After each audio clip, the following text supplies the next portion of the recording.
Hey guys, Matthew Morrow, MorrowInvest.com. I'm giving you today's 2-minute tip of the day. Now, if you really want to be successful, and that's something that you're striving to be, it doesn't matter what it is, right? Whether it be a diet, whether it be a personal financial goal, whether it be a spiritual goal, whether it's in your business, right? Not only are you going to set achievable goals, but you need to prepare for hard times.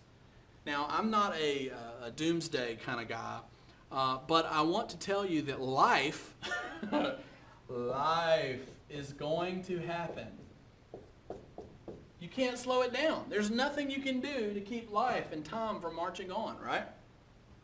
So one of the biggest mistakes you can make as an investor, as a business person, is to always think that they call it shooting the moon, or best case scenario. They're always thinking, oh man, if everything goes right, and man, we sell everything we got, and we're going to make $100,000, right?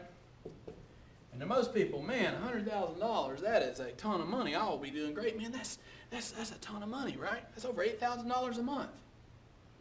For most people, that's pretty exciting, right? But when you start saying, well, what about lawsuits? What about death?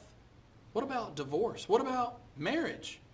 What if you fall in love and they don't want to live where you live? What if you get a divorce and you didn't plan to have a divorce? Most people get married and they plan on being married. Well, when you have a divorce and it splits your world apart, what happens, right? How does that affect your business? How does that affect your personal goals? What if you're in the lawn business? I know I mentioned that a lot, but what if you're in the lawn business and your transmission goes out, right? Your lawnmower breaks. What if you're an employer and employees don't show up because of something that happened in their life? You need to prepare for these things.